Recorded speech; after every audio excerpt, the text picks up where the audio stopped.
Hi everyone, welcome back to the Pro MMA Betting podcast.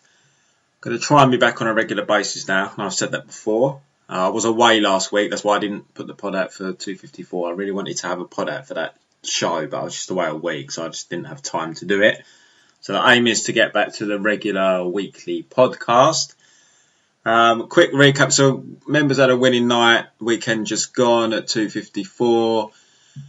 I'm not going to go through the results. Everything's tracked, guys. There's links below this video to all of my trackers. All pre-bets are tracked at Bet MMA. Some are on the betting.gs tracker. And all live bets are tracked on a separate tracker. All three trackers are below. Full transparency. As I say all the time, I post my bet slips on my Twitter account at Pro MMA Betting for transparency reasons. I like to prove I'm betting what I'm tipping. You'll find most tipsters that are asking for money for a subscription don't produce their betting slips. If they do, the ones that do seem to cover up their stakes. No idea why this is. The reason I post the betting slips isn't just to prove I'm betting what I'm tipping, what it is, but what people don't understand is it's very easy for me or for anyone to set up a service and provide tips when you're not actually betting them yourself. Betting them yourself changes it completely. It's double the pressure.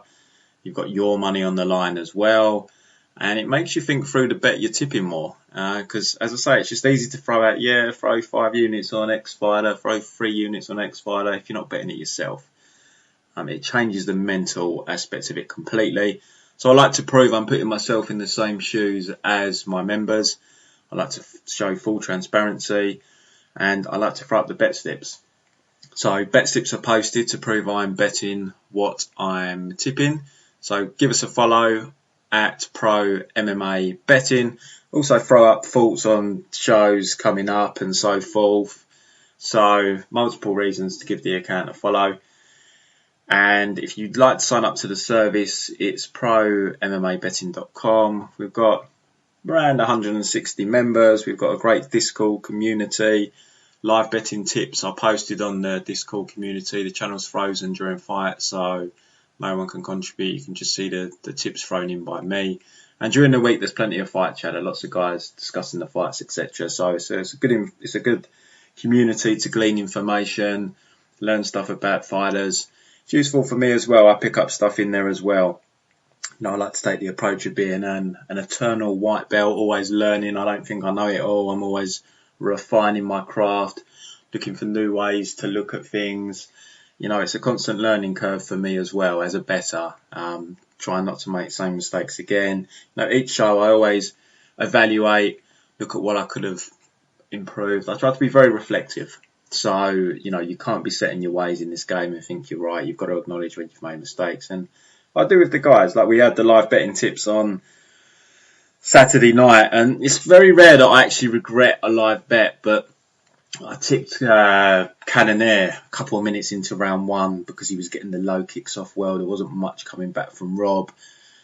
And as soon as I tipped it, I basically regretted it. And I held my hands up to the members and said, sorry, that was a bad tip on my part. So, you know, I've got a general rule on the live betting. I don't normally like live betting too early in a fight because things can change. And I broke my rule there. I mean, it's not a rule set in stone because some instances it's just obvious and you want to get in before the line gets wrecked. But I tend not to bet too early in a fight. I mean, I'm just thinking, I think I could be mistaken here. I'd have to go through the tracker, but I think the last time I pulled the trigger on a live bet really early in round 1 was Maya against Calderwood.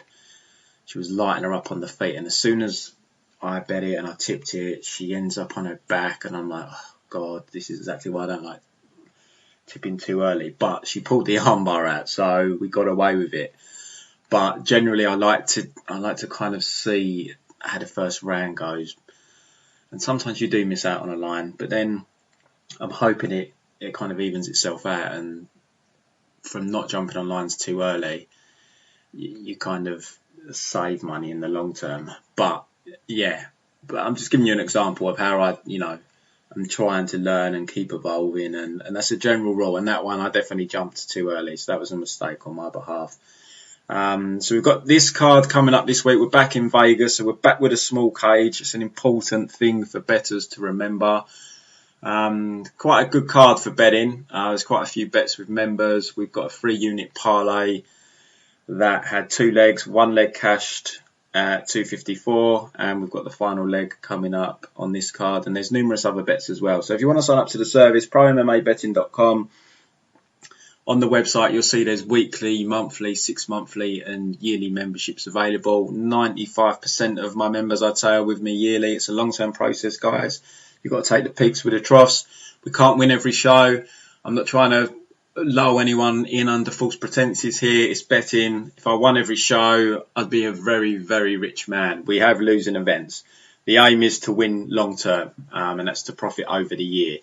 So you've got to take the rough with the smooth, but we will have more smooth patches than rough patches, but there are periods of both. It's just like the stock market, ups and downs, but we trust in the process long term.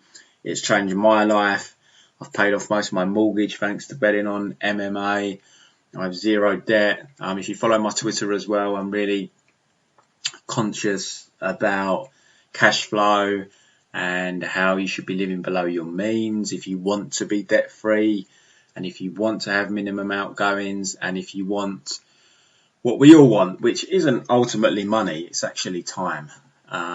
So if you want ideas as to how I've gone about the process, because it isn't just through betting, I don't like having all my eggs in one basket. I think multiple streams of income is very important in case you lose one of the income streams.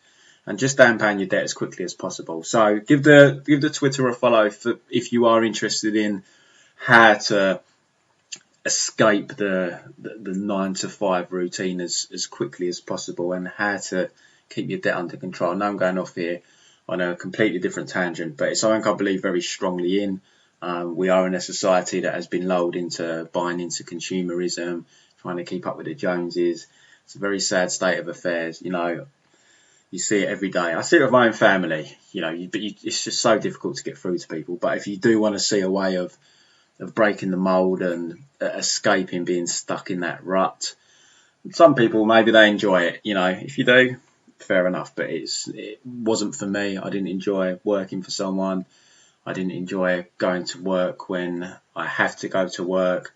I like to be in charge of my own destiny. And, even if I fail, at least I've tried. So that's the Twitter account as well. Lots of financial stuff thrown up as well.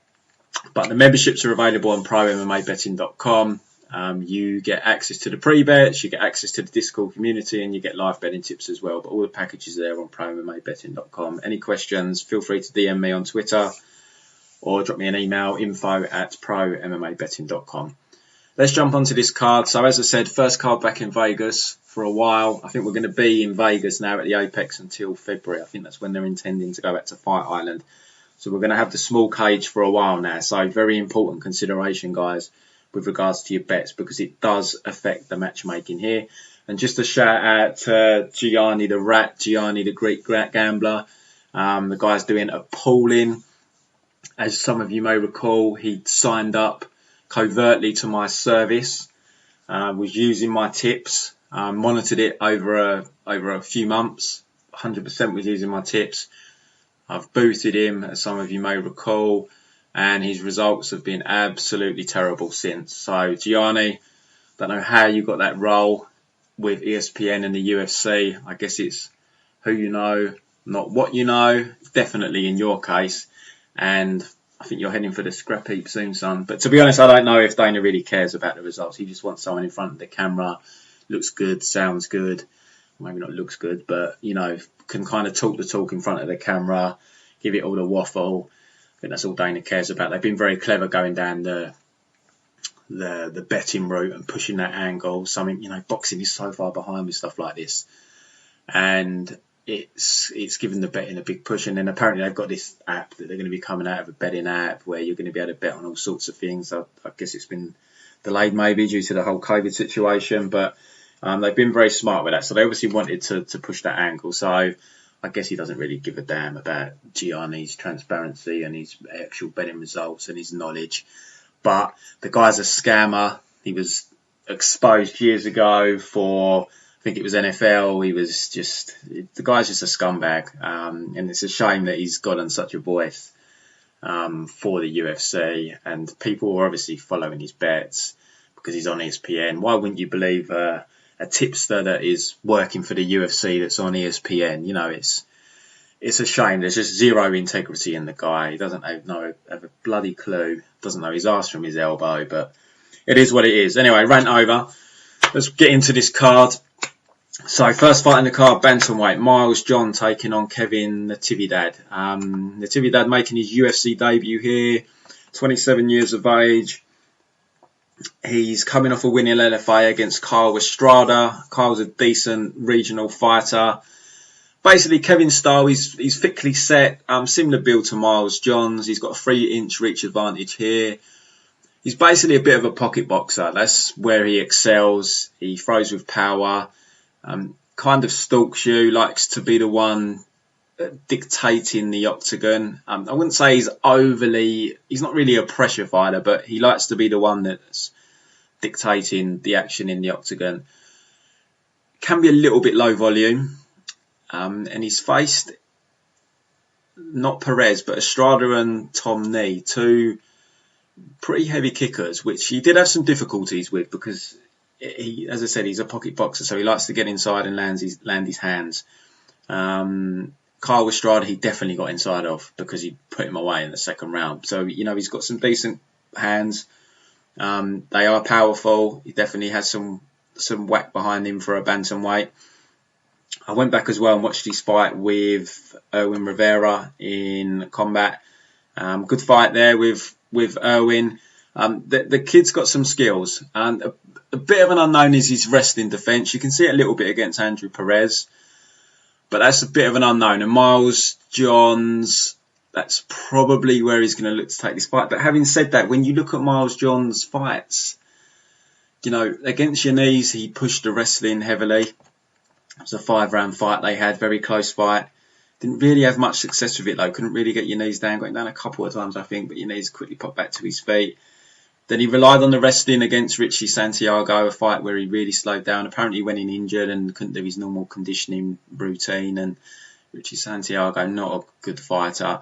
But against Cole Smith, not so much wrestling. However, Cole was the one kind of wrestling Miles Johns in that fight until he really slowed down. And then no takedown attempts against Mario Batista. So I'm not entirely sure Miles is going to come out here and look to wrestle heavy. I don't think his cardio...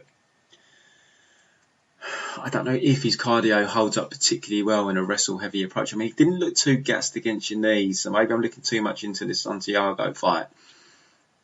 But, and as I said, Kevin's takedown defence, a bit of an unknown, but he's got the type of build where it suggests his takedown defence is going to be decent. And Kevin doesn't mind going into the clinch either because, as I said, he's a pocket boxer. And when he kind of ends up smothering his work or because he likes being in the pocket, guys are able to clinch up with him, he will tend to lean on you on the fence. And that's where Miles Johns is particularly strong. On the feet, I think I prefer Natividad here.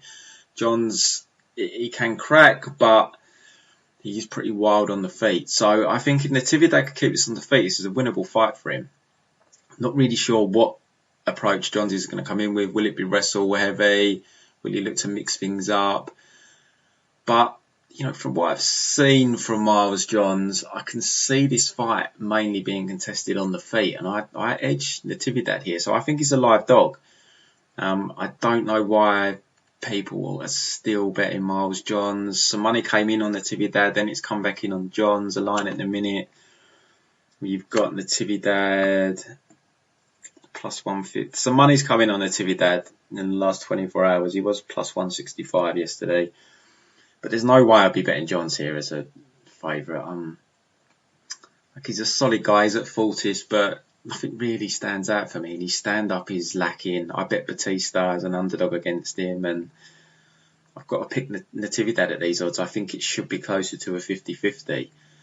and the odds are implying that it's more like a 60-40. Yesterday it was more like 65-35. I don't think that's accurate.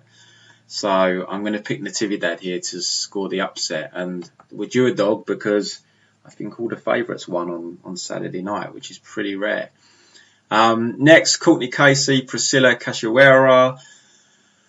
I think it's going to be an entertaining fight. On the feet, they both bang. Casey hits pretty hard for a woman. Priscila hits pretty hard for a woman. Cortney, is she going to go to takedowns? I don't think she's ever gone for any takedowns in a UFC run. So it's probably unlikely, but it's probably where, because she's a decent grappler, Priscila is not good on the bottom. Seen her struggle there against Carolina, against Valentina, even against Molly McCann. So path of least resistance is if Cortney Casey does have a takedown in her, take her down and smash her from top. But if Cortney Casey's offensive wrestling is as inadequate as her defensive wrestling, she probably hasn't got a takedown in her. So we could be in for a bit of a brawl here on the feet potentially. But takedown is definitely the path of least resistance for Cortney. And her takedown defense does suck, but I don't see Priscila taking her down. So I think this could be a really good fight for women's MMA. I can't bet Cortney Casey at minus 230. I'm still going to pick her here because I think she definitely has a massive advantage on the floor. If she can somehow get the fight to the floor in some, even if she's got no takedowns, I don't know, some weird scramble or a knockdown, I don't know, but I can't pick Priscila here. I think, even on the feet, I think it might be competitive, but I still favour Casey on the feet. I think she can whack for a girl. You saw like her punches having a real effect on Michelle Walderson. She busted up Aguilera quite badly on the feet. She's definitely got some whack to her punch, but so is Priscila. I mean, she's coming off that one punch KO. So, but I'm not interested in either side here, to be completely honest. I'll tell you what I did take a stab at is Bet Online released props yesterday, and I took a little bit on Casey to win by KO at plus 1400.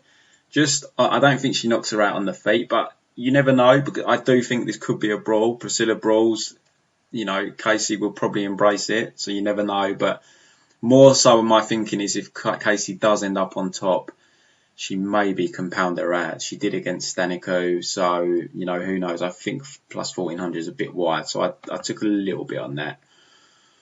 Next fight, we have Dustin Jacoby taking on Justin Ledet in the men's light heavyweight division. Look, I think the line is a little bit wide here, but God, betting Justin Ledet.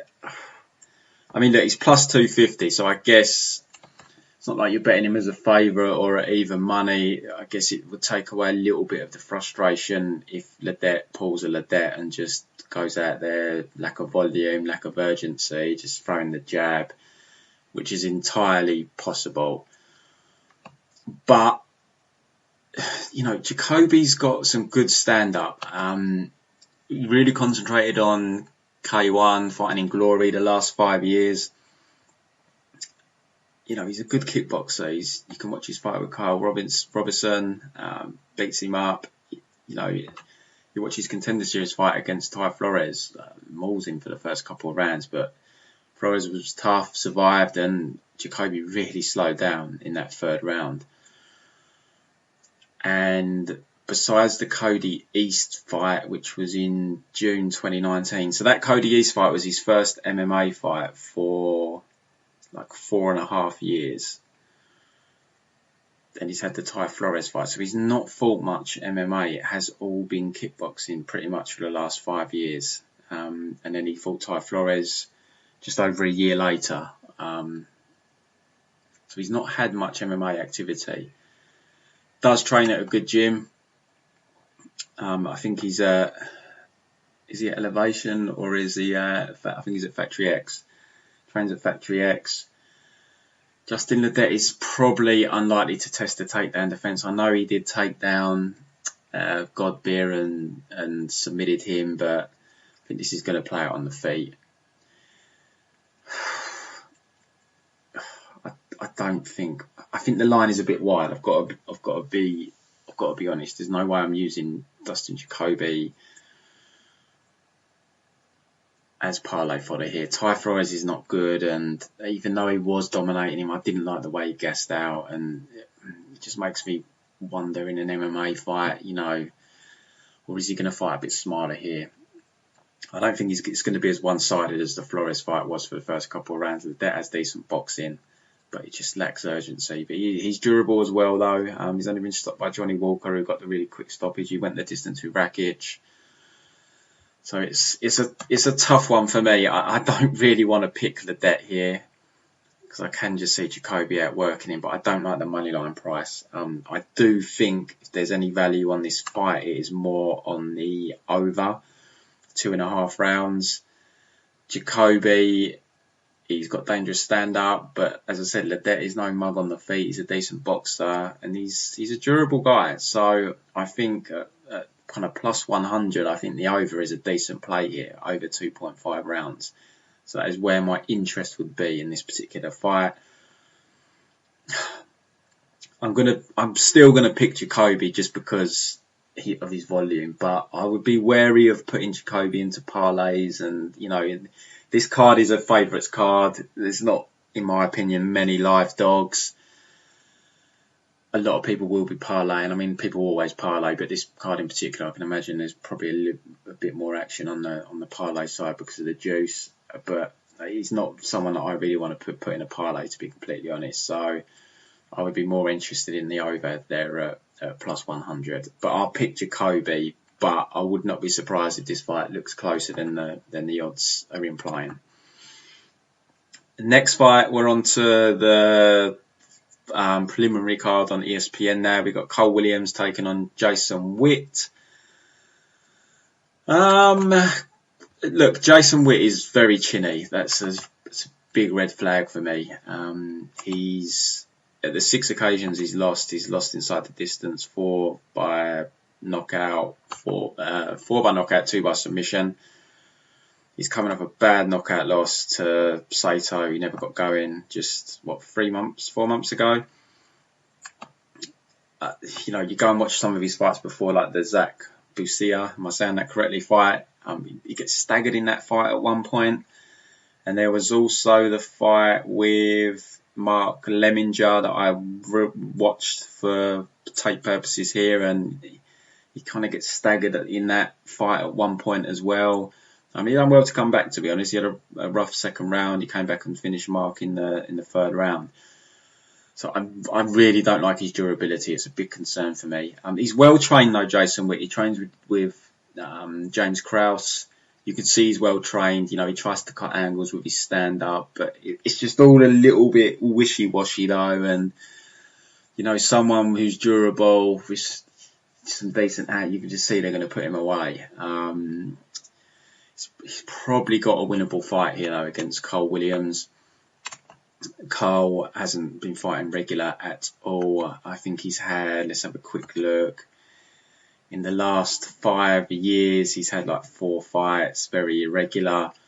I went back, I watched the fight with John Poppy, caught Poppy with a nice counter, put him to sleep. Poppy's a fairly durable guy from the regional scene.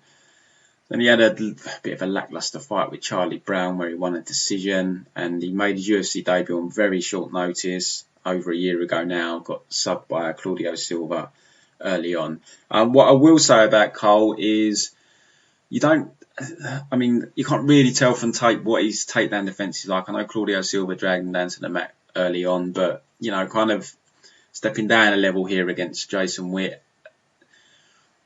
He's got a wrestling background. Is his takedown defence going to hold up? I don't know. Is his cardio going to hold up? What I do get from Cole Williams is he gives the impression of he's a tough guy, like pretty gritty, doesn't mind getting into a bit of an ugly fight. Whereas Jason Witt, it's not really the type of fight he wants, especially with them durability issues. And I wonder where he's going to be mentally coming back from the Sato KO loss. Is he going to be a little bit nervy in there? Is he going to have that in the back of his mind?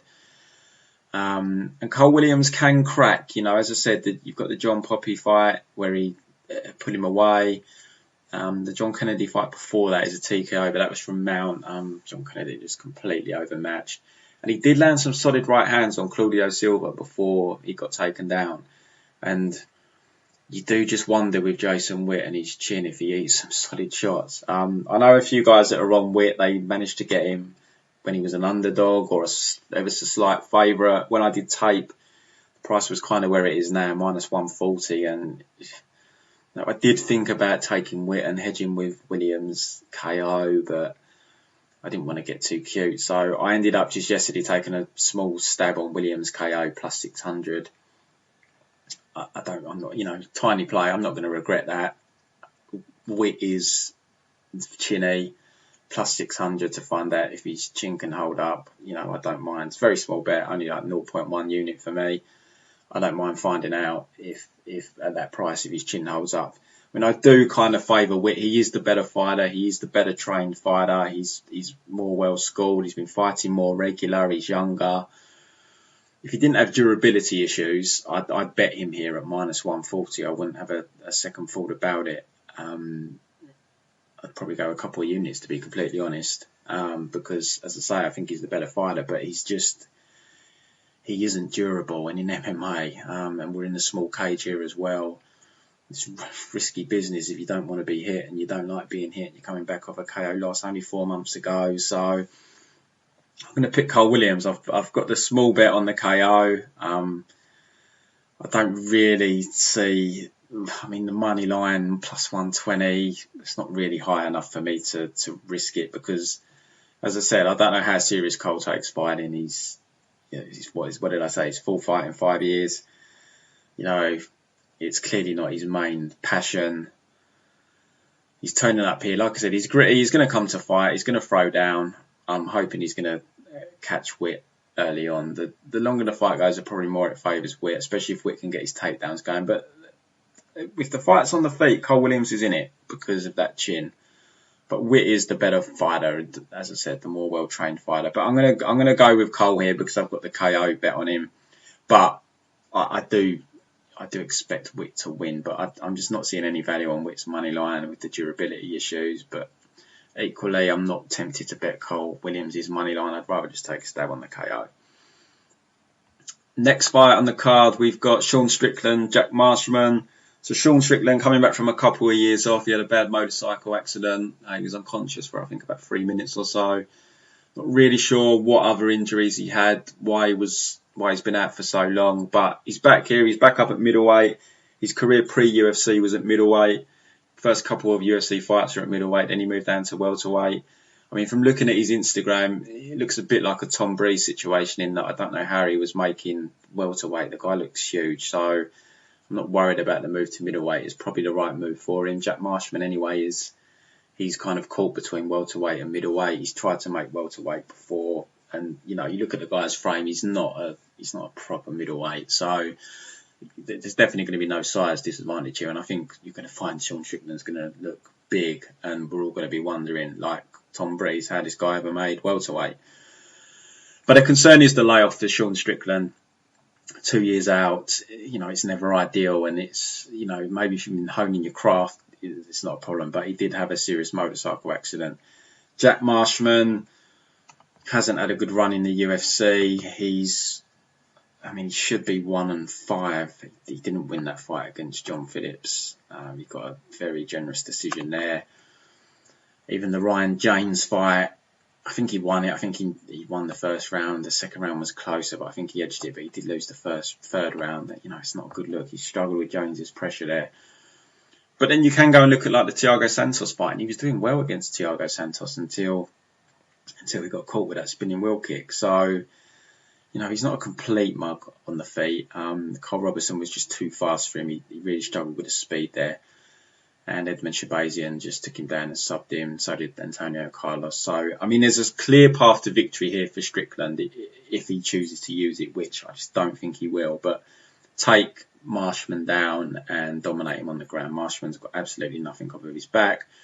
Strickland did take down Court McGee. So, he's got takedowns in his back pocket if he wants to close the gap.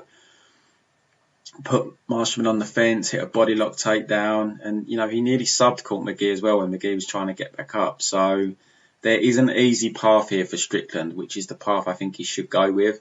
He used to train at Team Quest as well, so he's good in the clinch. You saw that with the takedown on McGee. But I definitely couldn't bet Strickland here on the basis that I think that's what he's going to do. I would not be surprised if this is a stand-up fight for 3 rounds. Strickland's got a 3-inch reach advantage. He's got a very good jab. The problem with Strickland has been him sitting down on his punches and kind of following up on that jab. And I don't want to completely discredit Marshman. His boxing's okay, and I think if this fight does play out on the feet for 3 rounds, it definitely gives Marshman some sort of chance. And I think Strickland's line is a bit too wide, just based on that 2-year layoff and the fact that he's probably going to give Marshman the fight he wants. And Strickland isn't notoriously a big puncher. As I said, he's never really sat down on his punches. I know he's knocked out Nordin Taleb, but Taleb went very chinny towards the end of his UFC run. Don't want to read too much into that KO win. And, he was struggling with the kicks earlier on. That's not going to be an issue here. It's going to be a boxing match. Neither guy throws kicks. They're just going to be throwing hands. But just with the layoff and I'm worried Strickland will just give Marshman the fight he wants. I think the line is a little bit too wide. If I knew Strickland was going to come in here and look to grapple, then I think the line is probably fine. But we know what fighters' IQ is like, and I just will not be surprised to see this be a stand-up fight for 3 rounds. So Strickland's going to be another one everyone's going to be parlaying up. I would just tread a little bit careful. I wouldn't go too big. You never know. He might look like shite after the 2-year layoff as well, a motorcycle accident. But if not, and all being well, he should win this fight. But I'd like him to show some IQ here and ground Marshman as opposed to stand on the feet, because that is the chance.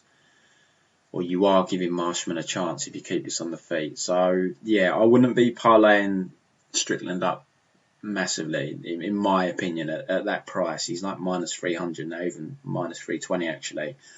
So I'd just be a little bit careful with Strickland. I'm not going to say you shouldn't parlay him because he might make this look easy, but I just wouldn't be going huge on Strickland here, especially with the layoff concerns. Next fight, Adrian, Yanez, Victor Rodriguez. Victor, a late replacement here. He's stepping in for the guy that Jack Shaw demolished a couple of months ago.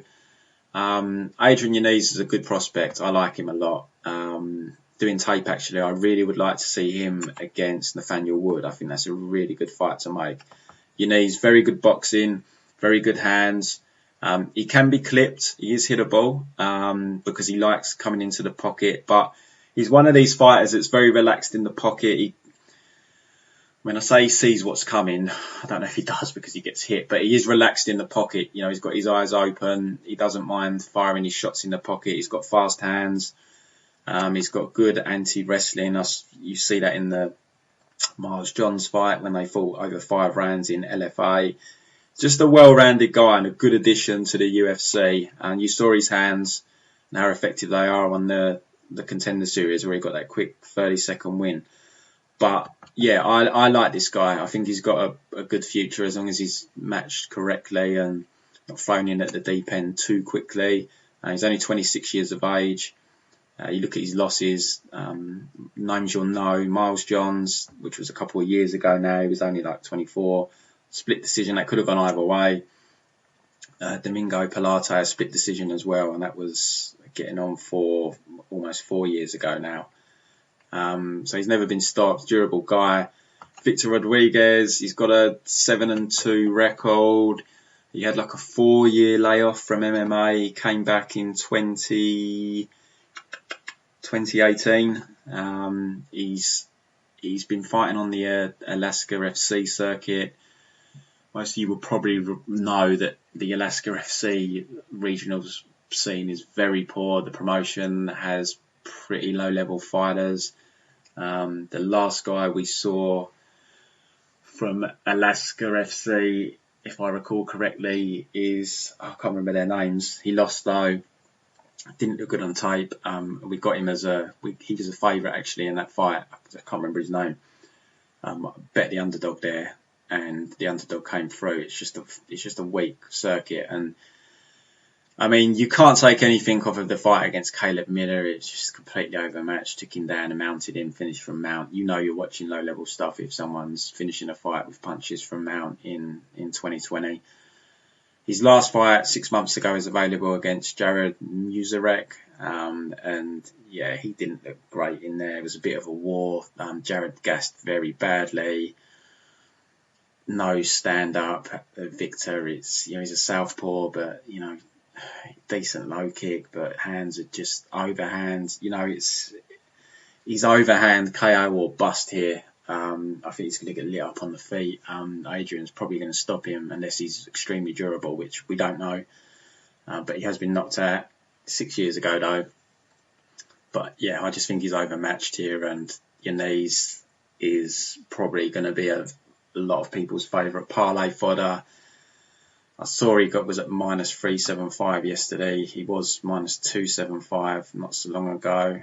Well, he's still kind of minus 330, minus 350. I mean, I capped him at about minus 400 here. I said between minus 350, minus 400.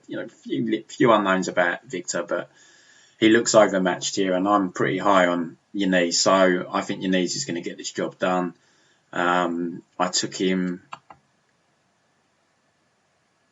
at minus 275, and I took his points handicap, which came out at Bet Online yesterday at minus 240. So yeah, I'm very confident Yanez gets the job done here. Last fight before we head to the main card, we've got Chris Gruetzemacher, can't remember how you say his name, against Alexander the Great Hernandez. So Chris coming back from 2.5 year layoff, ACL injury. He is making his return here against Hernandez. So Chris, very in-your-face fighter, just perpetual forward motion, just keeps coming, which is in MMA, it goes a long way. It does go a long way if you're durable, because a lot of guys would tire out from his pressure because he just keeps coming forward. The flip side is he's pretty slow. His stand-up isn't particularly skilled. He does rely on you slowing down. He's not a great athlete. He can be grappled. You saw that in the Chaz Skelly fight. Chaz just took him down and dominated him on the mat. You saw him get tapped against the Brazilian. Can't remember his name off the top of my head. Davy Hamos. Got tapped by him. He got knocked out on the Ultimate Fighter as well. That's the first time he's been knocked out, I think. And I mean, it's kind of inevitable with his style that you're going to get knocked out at some point. And Artem Lobov, kind of, very, very durable, and got a bit of a similar style. So that's kind of like two balls colliding there. And yeah, he did get knocked out by Lobov on the Ultimate Fighter. He's coming off a win over Joe Lozon. That was always going to be a good fight for him. Lozon came out, started well, but just slowed down. And like I said, Chris, if you start to slow down, he will come on strong. As I say, perpetual forward motion, but he's just pretty limited. Hernandez burst into the UFC with a quick knockout of Beneil Dariush. Then he got a good, solid 3-round win over OAM. That was a solid performance from Hernandez in that fight. Kind of quelled some of the question marks after the quick Beneil Dariush fight, where everyone was saying, is he quick KO or bust type guy? He showed more of a well-trained skill set in that fight. But the hype, I think, went a bit to his head. He got matched against Cowboy. Cowboy, a tough guy to implement any grappling. He couldn't get the grappling going like he could against OAM, and on the feet, Hernandez just wasn't skilled enough. He came out, he was landing on Cowboy, but Cowboy was taking the shots and Cowboy was coming back, and Hernandez just slowed down and ultimately got knocked out in the end in that fight. He was then matched up with, he got the win, didn't he, against Trinaldo. So then he got Trinaldo, which was Again, another guy couldn't implement his grappling. Ronaldo, very physically strong, tough to take down. You know, a lot of people cry robbery. I don't think anyone was. I think a draw was the right result there. No one really landed anything in that fight. They was both trying to counter each other, both fought on the outside, very lackluster 3-round affair, but he got his hand raised. And then Drew Dober, he just couldn't live with the pressure of Drew Dober. I mean, he started fairly well in the fight, Alex. He was landing shots. He got some takedowns on Drew, couldn't keep Drew down, and Drew's pressure just got to him. And Drew hits incredibly hard, and Drew's turned a massive corner. He's looking great in there now.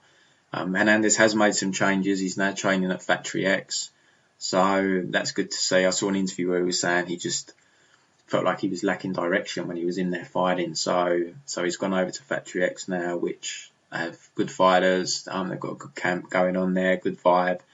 So it's probably a good decision for Hernandez. He's going to have a reach advantage here over Chris. He's very athletic. He's going to have a speed advantage. It's definitely going to be a fight where he can utilise his wrestling. He's not really been able to do that since the Mercier fight. So, you know, Chris's path to victory here is his normal path to victory, is just pressuring Hernandez, surviving the early onslaught and the speed differential, and just hoping Hernandez slows down. And Hernandez does, you know, we have seen him slow down in fights. We saw it in the Cerrone fight. We saw it in the Drew Dober fight as well. And, you know, even in the Mercier fight, I mean, that was a grueling fight, don't get me wrong. There was a lot of grappling exchanges and so forth. But, you know, he does slow down in fights. And this is in a small cage as well. So there's going to be less room for Hernandez to evade and kind of skirt on the outside and come in and out. But it's just difficult to ignore the athletic differential here and the fact that Hernandez will be able to use his grappling here as well. I mean, even if he can't keep Chris on the floor, which, I mean, he's going to have the size advantage as well. Chris has fought down at 145 before. I think he can just, you know, dominate physically. He is very strong, Hernandez. You saw that in the Mercier fight. He's a physically strong guy and pretty much got controlled by Hernandez. And he was taking Drew Dober down. He just couldn't keep Drew down for a extended period. And Chris as well is, you know, he's coming back from a 2.5 year layoff. He's 34 years of age. You know, I don't think he's going to come in here looking reinvented. If anything, he might look a touch slower. So as much as someone like Chris's style is effective in MMA, you know, he's going to need Hernandez to really slow down to get his game going here. And I just think with the multi skill set there, because Hernandez can win this on the feet probably. He can probably just use his speed and out hustle Chris on the feet.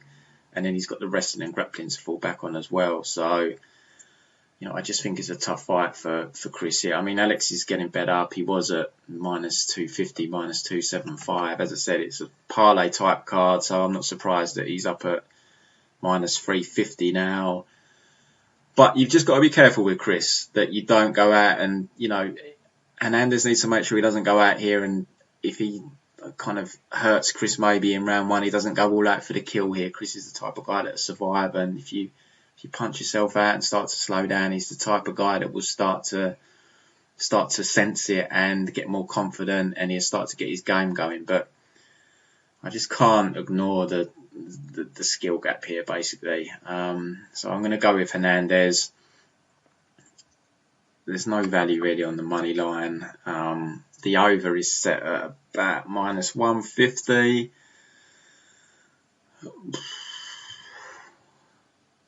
I don't know, maybe I would have liked it a little bit cheaper, but Chris is durable. So, you know, if I'm going to bet this fight now, I think that's where I would be looking, perhaps at the over. But how's Chris going to look as well after the layoff, and that is he going to be as effective? I don't know. But I'm going to pick Hernandez here. But Chris does have a style where it could get interesting in the second half of the fight. But, you know, Hernandez does need to pace himself and fight smart. But if Hernandez can get his grappling going early and maintain top position and just kind of dominate Chris on the mat, then, it's never going to give Chris a chance to get going. So I imagine that Hernandez will mix it up here. He'll fight light on his feet from the outside to begin with, and maybe try and time some takedowns on Chris when Chris is moving forward. So the pick is Hernandez there for me. Right, main card next. We've got Bobby Greene taking on Thiago Moisés. Bobby Greene suddenly fighting on a regular basis, which is great to see because Bobby's a talented guy. He's had a lot of injury problems. We haven't really seen much of him over the years since he first signed with the UFC until this year. This is going to be his full fight in about 5 months, and he's actually had some pretty good matchmaking prior to this run. He'd had some tough fights. If you go back and look at the run, he made his first 4 fights was not bad, but then he had Barboza, Poirier, Makhmud. Then he had a draw with Venata. He got the win over Eric Koch, and then Drakkar close. They're winnable fights. And then Trinaldo, that was a close fight. To be fair, his matchmaking's not been as bad as I thought, actually. He did have a run where he had Barboza, Poirier, Makhmud. That's 3 tough fights in a row. But otherwise the matchmaking's not been too bad. But he does seem to have turned over a leaf on this little run. Clay Guida, he nullified the wrestling, outstruck him. Lando Venata outstruck him, had him hurt. And Alan Patrick, again, nullified the wrestling, just outstruck him. So he's had some favourable matchmaking there. 3 good fights for him. Although saying that, the Venata fight, based on the first fight, I really wasn't sure what was going to happen in that fight. But he looked good there. He looks really good in there at the moment, Bobby Greene. He's taken another fight here, just 6-7 weeks removed from his last fight against Thiago Moisés, who's a young guy, only 25, trains at ATT. But Thiago Moisés is very frustrating. He's a talented guy, but he's not making the improvements that I expect to have seen. He's got a serious issue with backing up Lanier, backing into the fence. He's just atrocious on the back foot. If you go back and watch his fight with Robert Watley, that's why he lost that fight, just backing up. You watch the Damir Ismagulov fight, backing up. You watch the Kurt Holloway fight. He won that fight, but when they're on the feet, there's just some spells of him backing up, and he's just doing stupid stuff, like he's trying to trade elbows. It's like, just use your length, man. Why are you trying to step in and land an elbow? It just bewilders me. And then the Michael Johnson fight, he got the win there, but Christ, he looked atrocious. Michael absolutely destroyed him in round 1. And this is in the small cage as well, which isn't good for Moisés in the sense of him backing up and getting stuck on the fence. I just really struggle to see a path to victory for Moisés here. I think he's probably submission or bust. Bobby Greene is tough to take down. He's tough to hold down. He scrambles really well. And he's got the advantage on the feet. He uses that shoulder rolling, which I don't really like it in MMA. But, Bobby's kind of made it work for him. It has got him caught a few times. But Moisés isn't a big puncher. He's only got 3 KO wins on his ledger. I just struggle to see a path to victory here. Now, this is a good fight. Like, Moisés is a good fighter, but I just see Bobby Greene coming out of his hand raised. And, the Michael Johnson fight was only a few months ago. I just don't see he's been at ATT a while now. I was really expecting to see some improvements with his footwork and circling off the fence. It's just not happening for him. And, Michael Johnson just pulled a Michael Johnson in that fight. He got tapped by an Achilles lock, which you just don't see. So, I just think he's going to struggle for takedowns here. Against Beneil Dariush, he kept dropping for the guillotine. You can't be doing that in modern MMA, and I wouldn't be surprised if he starts doing it against Bobby Greene because he starts getting desperate. I just think this is a tough fight for him. Maybe the worry with Greene is another fight, a full fight in 5 months, but to be honest, I think Bobby Greene's the kind of guy that just kind of rolls with that, and he's relaxed in there. He's not I don't think he's someone that gets particularly nervous about fighting. He seems like he's pretty chilled out, much like Kevin Holland. So I think he just takes it in his stride. So I've got to go Bobby Greene here. I mean, the line does feel, Bobby Greene -300. And he's got a decent opponent here. It does feel like, is it a bit high? But I mean, maybe it isn't. I just feel the path to victory for Moisés is really narrow. People probably parlaying Bobby. I've said that a few times about a number of fights, but I just think it's a good fight for Bobby. I think it's a great chance for him to win his fourth fight in a row in 5 months. And I think, he owes a pat on the back to Sean Shelby or whoever's matchmaking him, because he's had 4, fairly favourable matchups in a row now. So I expect Bobby to come out here. It'll probably be a decision. Neither guy's a finisher. Both durable. So it's likely to be a decision. So, Bobby needs to, make sure he doesn't mess around in there, concentrate, do what he's been doing. But I just think the path to victory for Moisés is pretty damn narrow. So I'll go Bobby Greene. Next, heavyweight, Greg Hardy, Maurice Greene. Greg Hardy, a big favourite here. He's at over -300. Not a parlay fodder type guy for me.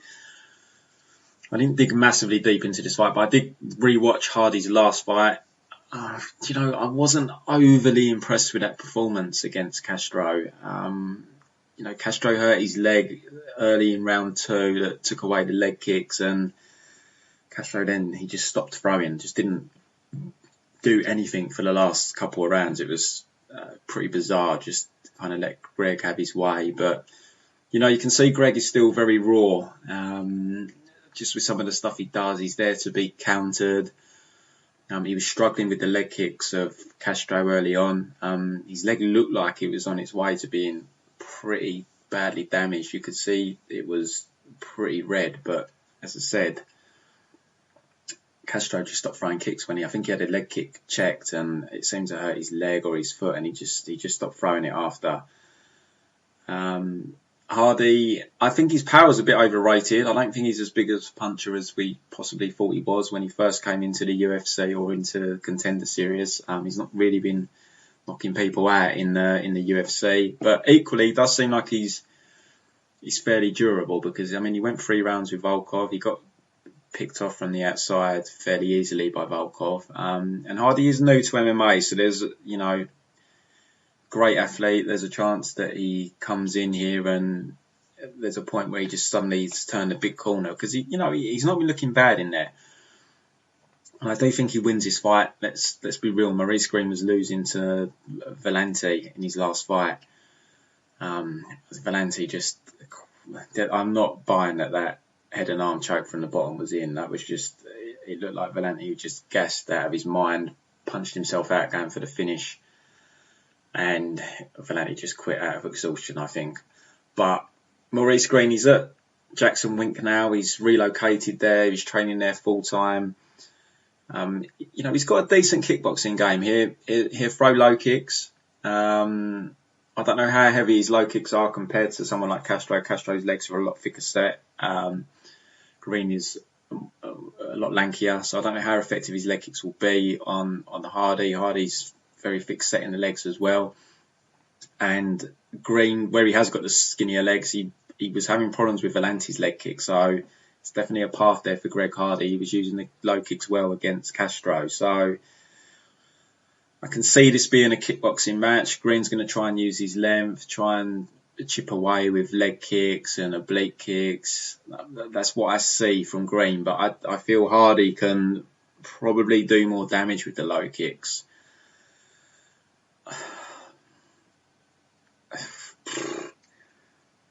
Look, I always say this is a betting podcast. I'll pick where I think there's value, and I don't want to bet Maurice Greene.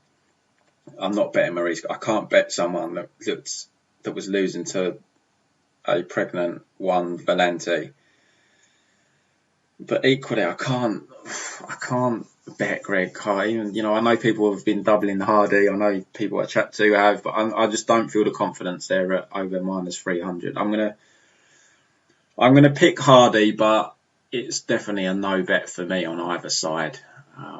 Just heavyweights will heavyweight, as I always say. The overs are pick 'em. I think maybe the over might be where the value is for me, because Hardy is durable. It does seem pretty durable. It doesn't seem easy to finish. Maurice Greene, I don't think he's so durable. I mean, he kind of imploded against the Russian chap who he lost to. He got hit with a jab, and it was just the beginning of the end. And Valenti had him in bad trouble. So I don't see Greene finishing Hardy, but there is, Hardy could put Greene away, so that's the obvious danger, and it's at heavyweight. But for me, if I was going to be betting this fight, which I'm not, I think the over would be the one that I will be considering. But I know a lot of people have parlayed Hardy and so forth. I'd just say, I wouldn't be going big guys. It's, he's still a raw guy, and it's at heavyweight where all it takes is one punch. So just tread carefully. But I'm going to pick Hardy just because I can't pick someone, even though they're plus 250, who was going to lose to Valenti. I just can't do it at heavyweight. Next, Kevin Holland against Muradov. One of probably the next two fights, probably the two best fights on the card for me. So Kevin Holland, Muradov. Kevin Holland's someone that in the past has been very frustrating to bet. I haven't bet him for a while now because he's constantly been like the minus 250 area, where I'm just like, no, I can't bet Kevin Holland at that particular price. But since the Gerald Meerschaert fight, I think he's turned a bit of a corner. He's looked solid to me his last few fights, Kevin Holland. I really do feel like he seems to have turned the corner since the not the Meerschaert fight, the Chirico fight. The loss to Brendan Allen, I mean, kind of irrelevant here. Brendan Allen gets in your face, takes you down. He's very, very close to choking out Brendan Allen as well. But since we've had like the COVID situation, he got the quick win over Hernandez. He got a good win over Buckley. And then he's coming off a good win over Darren Stewart. I don't agree with that being a split decision. He won the first two rounds. He slowed down and got taken down and lost the third round towards the end. Which was kind of his own fault. He put himself into that clinch position with Darren Stewart in the last couple of minutes of round two, where he was getting tired and Stewart ended up taking him down. But what I like about Kevin Holland is he's very relaxed in there. He's got a 6-inch reach advantage here over Muradov. He can fight long, but he's also very comfortable fighting inside. He's very relaxed. He moves very well. He's got a very good chin. He rolls with a punch as well, and he sees everything that's coming. It's a very rare attribute to have someone that comfortable kind of inside the cage, especially when you're firing shots on the inside. Like he's really comfortable there, and because he's so comfortable there, it allows him to land shots that a lot of fighters would miss because he's that comfortable in the pocket. But he's also good at range as well, and he's decent at using his reach, and he's got a really nice teep kick as well that he uses, which slows guys down. Stewart and Buckley, they are different fighters to Muradov. They're more in-your-face, brawler types, but the way that he dealt with them on the feet, I think it was pretty impressive. I really do like how relaxed he is in there. It's a very hard thing to build up to, or I think for Kevin it's probably quite a natural thing, but it's quite a rare attribute. And when you're slinging heavy leather in there, and you can fight like that and be relaxed and see things coming in the pocket, it's a great advantage to have. So I like his stand up. I've got to say, I do like his stand up. Muradov is more of an in and out type striker, as opposed to like Stewart and Buckley. And John Phillips, who he's also fought like another brawler, and even Anthony Hernandez. I know it was over very quick, but Hernandez again, a bit of a brawler. So he's dealt very well with these brawler type strikers, Kevin Holland. So Muradov is going to give him a different look. He is more in and out. He's not the brawler type. He's going to be trying to come into land and back in, back out. Now, I bet Muradov in his UFC debut against Chirico. I got him as a plus 150 dog. It came in for me, but it was a close fight. First round was close. He looked good in the second round, and then third round he really slowed down. It was short notice, so I don't want to say he's a gasser. He did take it on short notice, but he did slow down a lot in the third round, and he does have the type of style where he might be susceptible to gassing because he has that in and out movement. He's also signed by TMT, just a side note here, which just, I don't know why Floyd Mayweather's decided to sign Muradov, but he does have a partnership with TMT for whatever reason. I mean, he trains in the Czech Republic.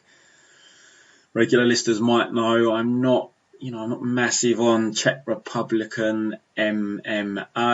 I know they've got Jury now, very good prospect, but generally it's not the best scene in the world. Carlos Vermola, who trains at London Shoot Fighters, but I think when he's in the Czech Republic, which I think he seems to be more so these days, trains at the same gym as Muradov as well. So yeah, Muradov's got the in and out style. His last fight against Trevor Smith, I mean, it was just a perfect stylistic fight for him. Trevor Smith, slow, old, lacking reflexes, no striking, and Trevor Smith didn't even really try and wrestle in that fight. So it was the perfect fight for him. Some stuff I have picked up on with Muradov is he doesn't like being pressured. Now, Chirico is way too low volume, and there isn't that many examples of it in their fight, but you can see, and there was also a couple of instances in the Trevor Smith fight where I saw it, and the commentators actually picked up on it as well in the Smith fight, is when you pressure him, he does not like it. And the reason I can tell you he doesn't like it is because the way he reacts. Now, Muradov generally, when he's trying to snipe you by coming in and back out, he'll throw fairly straight punches. He gets very wild when he's pressured, which means he doesn't like it. It's like his body's internal system's way of dealing with pressure is by suddenly just windmilling to get someone to back off and allow him to escape the situation. He's not comfortable there. Now, I've already spoken about how comfortable Kevin Holland is either at range or in the pocket. Very comfortable in either scenario. Muradov isn't. He likes to be long, he likes to be at distance. He comes in close, panic alarms go off. Now, he's a big guy, he's a middleweight. You can land an overhand and knock someone out. It's more than possible, but it's unlikely. And it also leaves you open for counters because you're throwing a big overhand, a big wild haymaker, takes longer to land at its target than a straight punch, which is what Kevin Holland would be throwing. I mean, Holland isn't known for his knockout power, but I mean, he did put Buckley away, but might be a little question mark about Buckley's chin, and the Hernandez KO was a knee to the body. I mean, he's not known for his kind of one punch knockout power, but I mean, you look at his record, half of his wins pretty much are by TKO, but a lot of them are on the regional circuit. But Darren Stewart has a granite chin. I mean, that boy is hard to hurt, and Holland landed some flush shots on him. I think Chirico as well. I don't believe we've seen him. I mean, that was I like to think that was the old Kevin Holland that isn't going to rear his head again. But I mean, yeah, Chirico's never been KO'd either.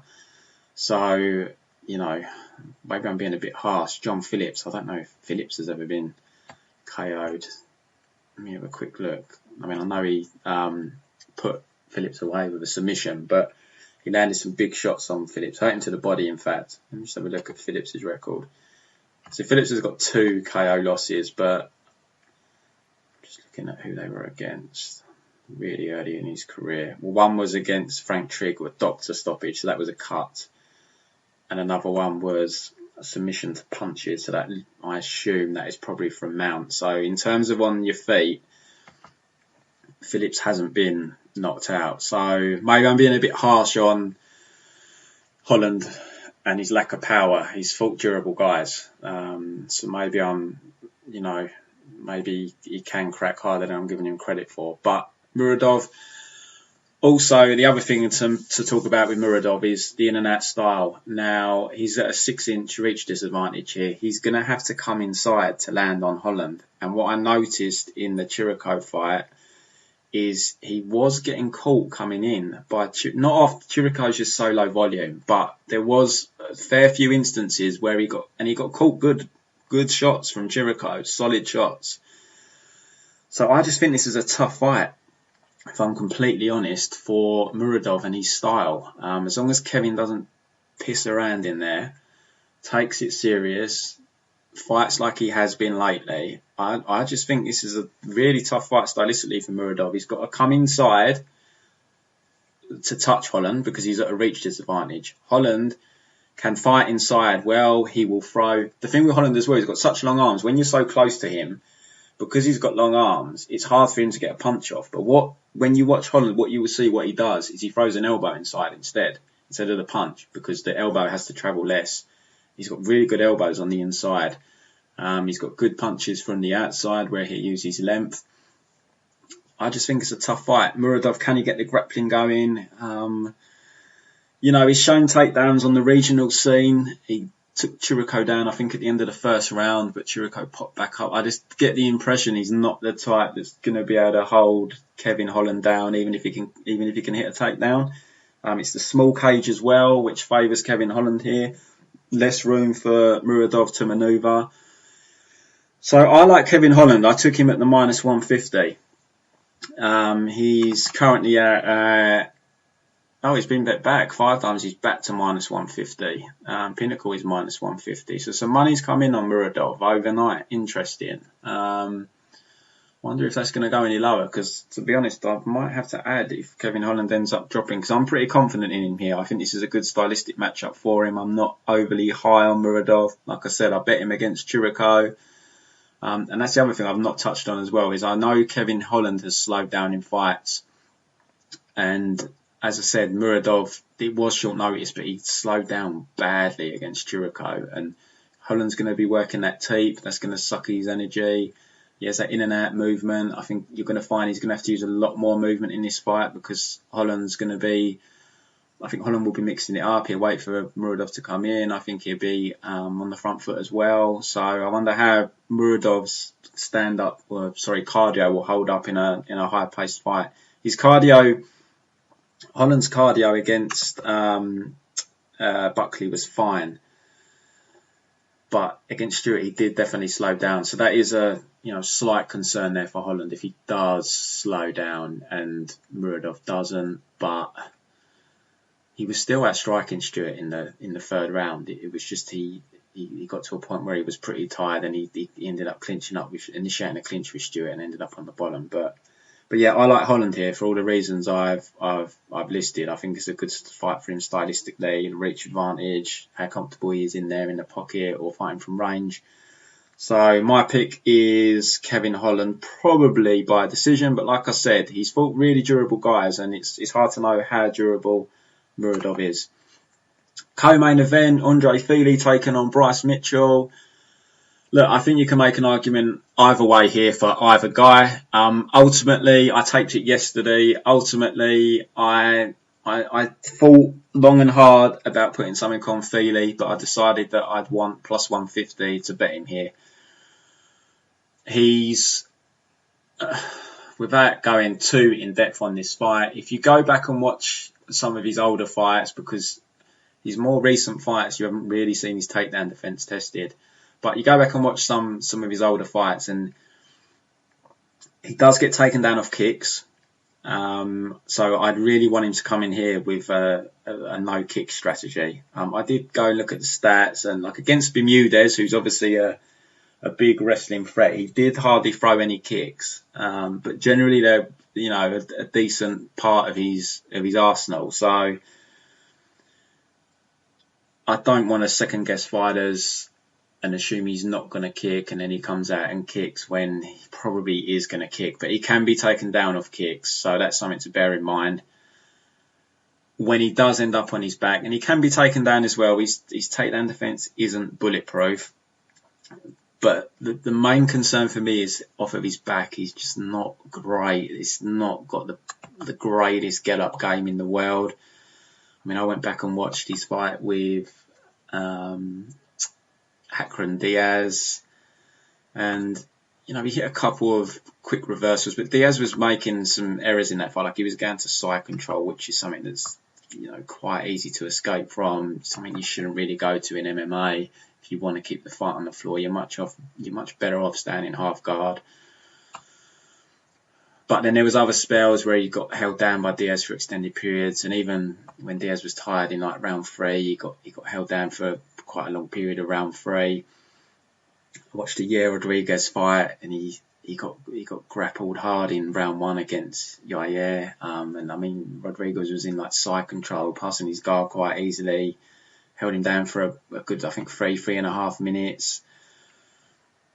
Calvin Kattar got a couple of takedowns on him. At the second takedown, he did shoot straight back up, but the first takedown, I think it was at the end of round 1, so you didn't get to see whether there was any top control time.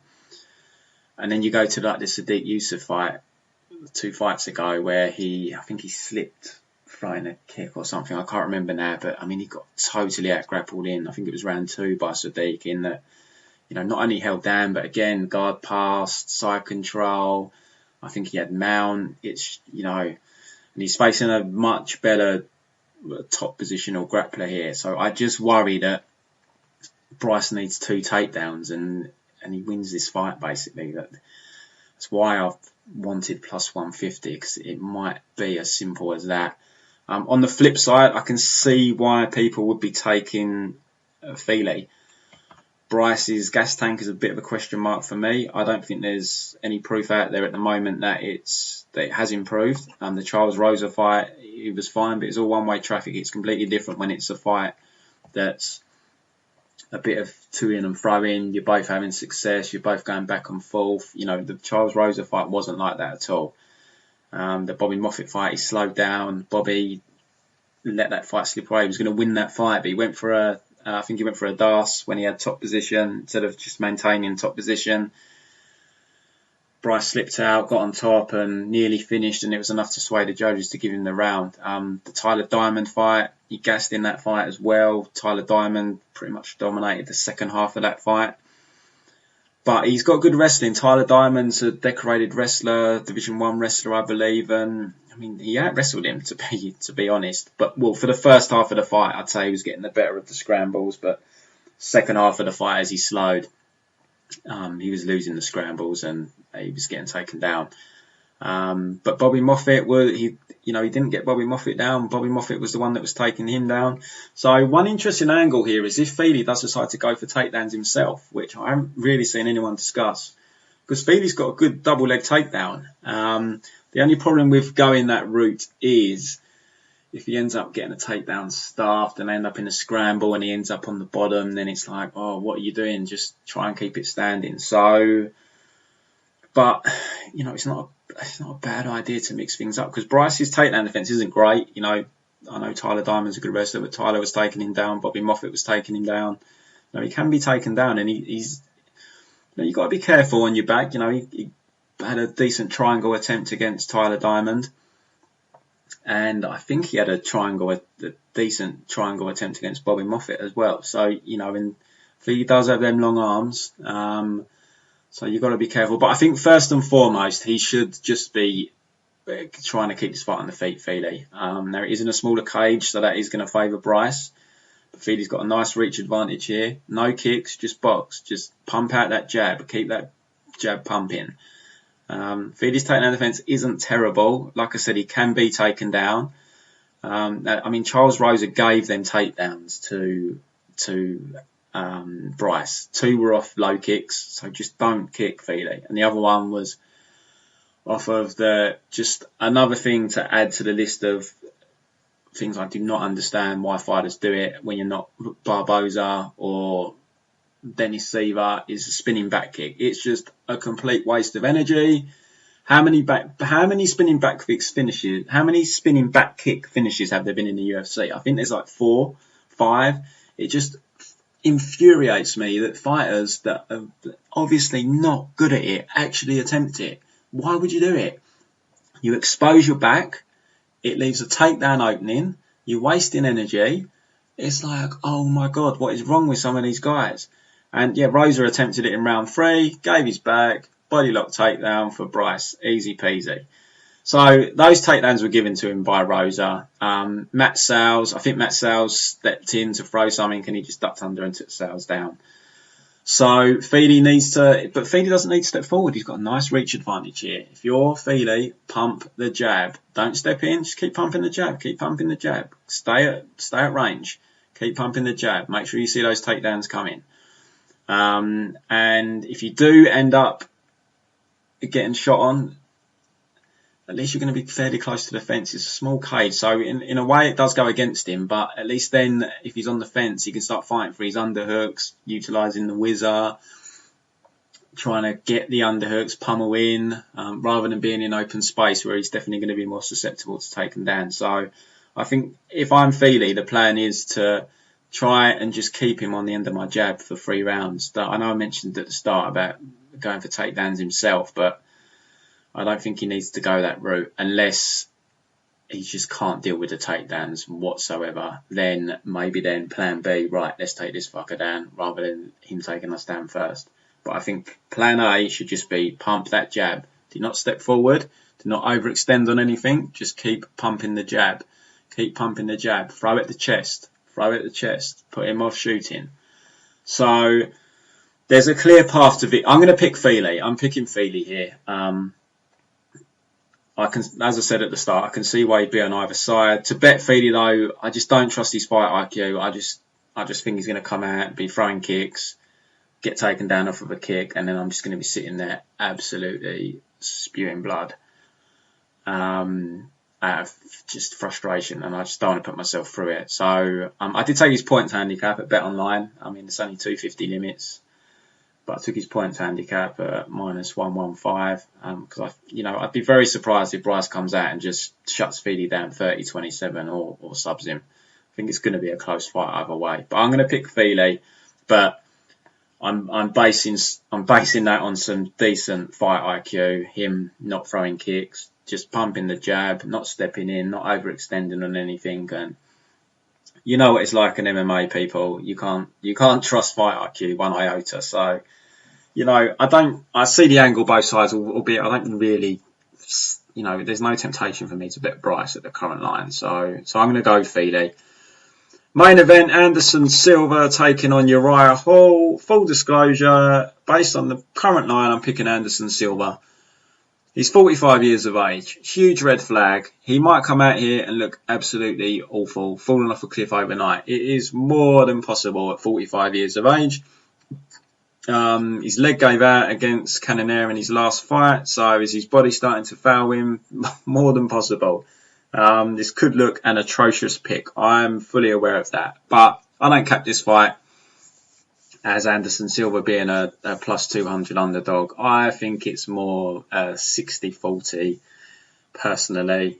Maybe even 55-45. Just because the man in question is Uriah Hall. Now, Uriah Hall is a bit of a head case. It's a known fact. He's a bit of a head case in MMA. He's training out of Fortis now, which I think is a good move for him. I think someone like Saeed is a good leader for him, a good voice in his head. But, once a flake, always a flake at the end of the day. But, I don't want to completely write Hall off as a flake because he does have some come from behind wins.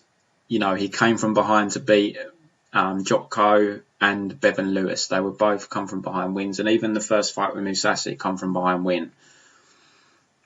But my concerns with Hall is, firstly, I think he's going to be very respectful of Silva.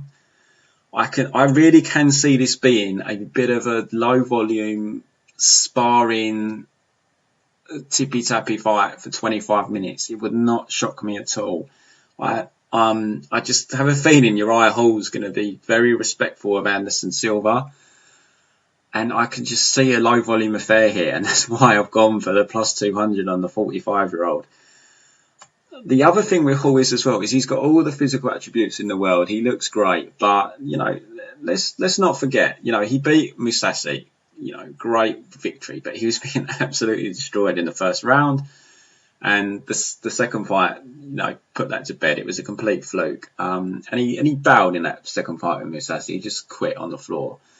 He will beat Krzysztof Jotko, he was getting absolutely destroyed in the first round. Like, nearly, the fight was nearly stopped. He was getting told. And I still remember I got Uriah Hall at the end of round 1 to win inside the distance at, I think it was plus 1600, because I just thought Jotko looked like he was starting to slow a little bit.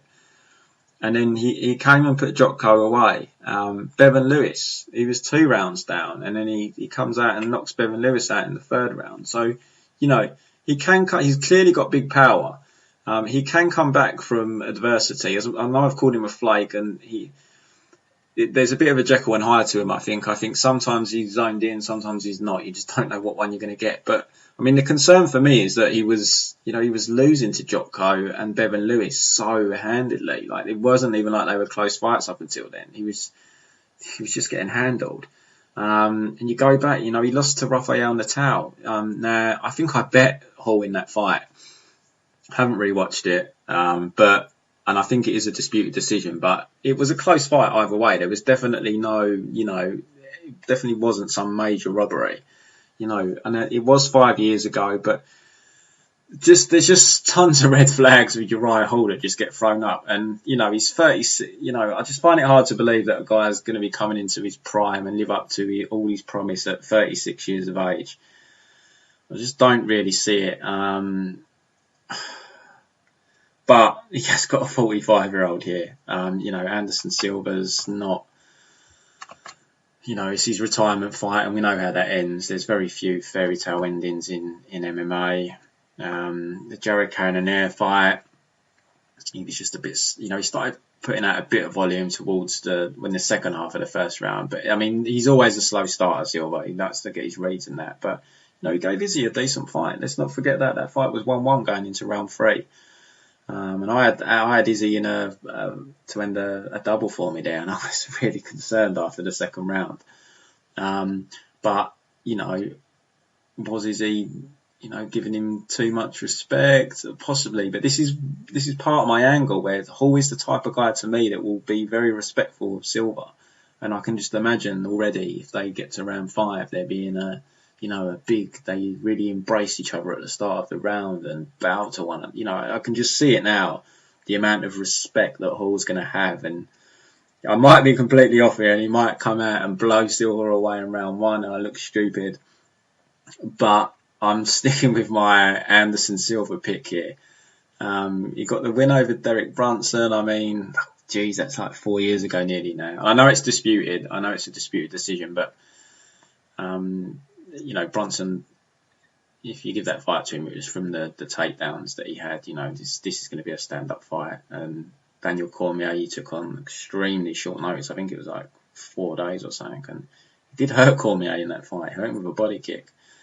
And Bisping fight, I mean, we're going back 5 years now, but he kind of threw that fight away against, like, it was just weird. He just wasn't doing enough in the fight. It was like he could have easily won the fight. Because I remember, I live bet Bisping, and at the time it was a bit of a silly live bet in the sense that I went way bigger than I should have. And it was before Bisping got, like, inverted commas, knocked out at the end of, I think it was round 3. So obviously I thought the fight was over, and then they restarted it. And I remember round 5, I haven't rewatched it, I don't think, since the fight actually happened, but I remember round 5 pacing up and down because it just looked like Silva could finish him at any point, but he just wouldn't pull the trigger.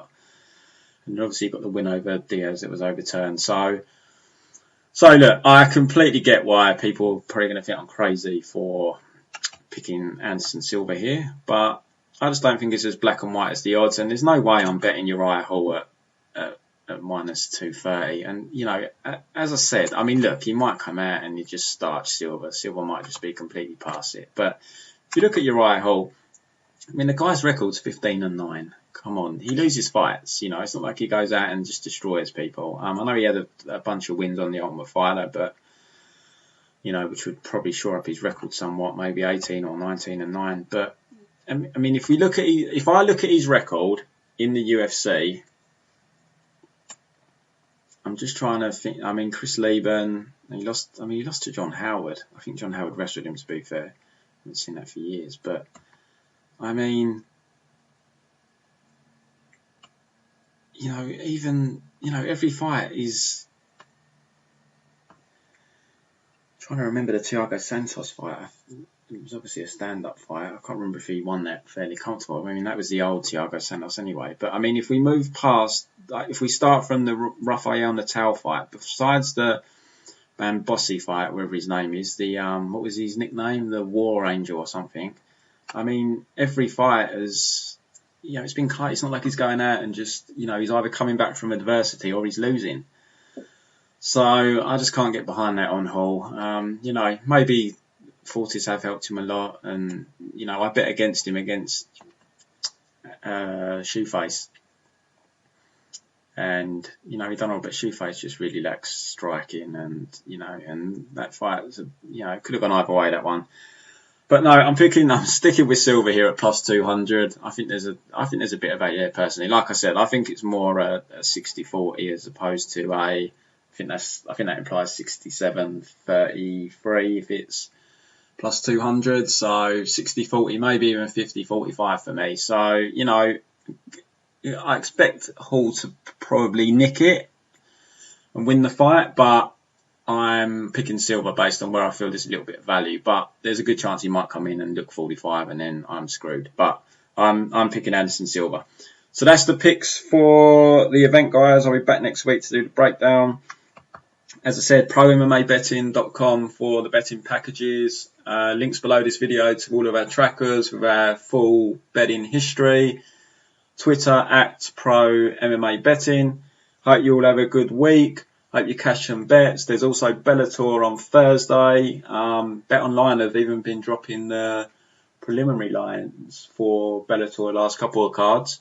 And there's LFA on Friday as well. So if you guys want to do some Deegan tape, Bellator and LFA as well. And there's also boxing on Saturday. We've got the Chisora Usyk fight, which unfortunately it's in the UK, which normally means we can watch the boxing and then the UFC. But for some reason, the UFC is starting pretty early this week, and it's going to literally, the two are clashing completely, which is a right shame. So normally we'll do live betting tips on the boxing and then the UFC, but we're just going to have to go with probably the UFC this week. So yeah, so busy week for fight fans and for betting investors. So good luck, guys.